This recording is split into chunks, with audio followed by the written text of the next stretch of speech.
නෑ මං එයාට කතා කරා. මං කිව්වා දරුවා ගැන හිතලා හරි අපි දෙන්න එකට ඉන්න ඕනේ. එයාට අම්මයි තාත්තයි දෙන්නම ඉන්න ඕනේ කියන එක. ඒත් දැන් එයා ඒකට කැමති නෑ.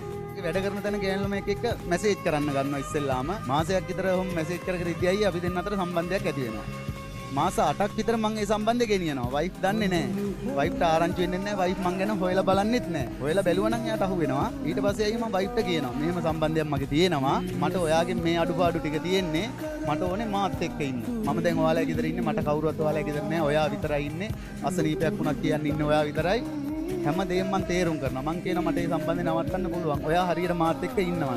එයා ඒක පිළිගත්තේ නැහැ. එයා අම්මලා තාත්තලා එක්කම තමයි හිටියේ. ඊට පස්සේ ගෙදර ප්‍රශ්න ඇති වෙනවා. හිතපු නැති විදියට ප්‍රශ්න එනවා. එයාලගේ අම්මලා තාත්තලාගෙන් වයිෆ්ගෙන් මටත් දැන් තරහ යනවා. කොහොම ටික කාලයක් හිටියා. ඊට පස්සේ මම වයිෆ්ලා ගෙදරින් එන්න තීරණය කරා. දැන් වයිෆ්ලාගේ අම්මලා තාත්තලාගෙන් ලොකුම ප්‍රශ්නේ තියෙන අයියේ. දැන් මම වයිෆ්ට කතා කරලා අපි රෙන්ට් එකට ගියක් අරගෙන යන් පුතයි මායි ඔය තුන් දෙනා යන් කියලා. වයිෆ් ඒකට කැමති වුණේ නැහැ. එයාලා ගෙදරින් එන්න. ඊට පස්සේ මං තනියම අයියේ රෙදි ටිකක් අරගෙන මං එන්න ලෑස්ති වුණා. පුතා ආවා මාත් එක්ක. තාත්තේ මාත් එනවා. අම්මා එක්ක ඉන්න බෑ කියලා පුතා ආවා. ඊට පස්සේ මං තීරණය කරනවා මගේ පුතාගේ අනාගතයක් තියෙනවා. ඉස්කෝලේ යවන්න බෑ.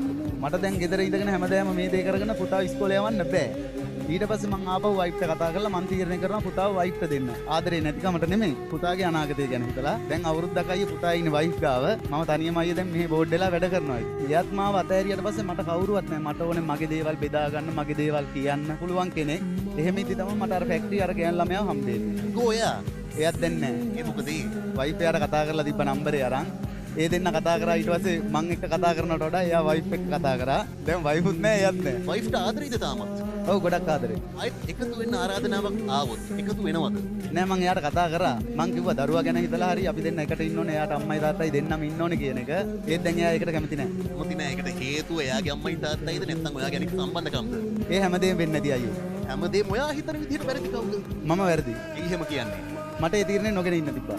කියන්නේ තීරණය ගැන ඔයා කරපු දේවල් ගැන ඔයා පසුතැවෙනවා. ඔව් අයියේ මම පසුතැවෙනවා. මට ඒ තීරණය ගන්න නැතුව ඉන්න තිබ්බා කියලා අද හිතෙනවා මට. මගේ තියෙන එකම බලාපොරොත්තුව තමයි පුතාගේ අතින් අල්ලගෙන වයිෆ් මා ඉස්කෝලේ එක්ක යන්න.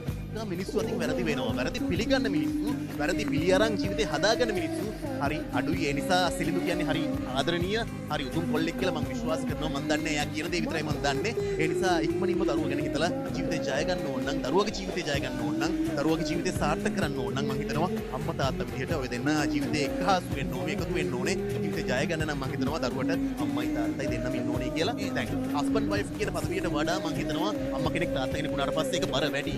ඒ නිසා දරුවා ගැන හිතලා ඔයාගෙත් වැරදි හදාගෙන, ඔයාගෙත් වැරදි හදාගෙන, අනිත් අයත් වැරදි හදාගෙන ලස්සන ජීවත් වෙන්න එක තමයි වෙන්න ඕනේ.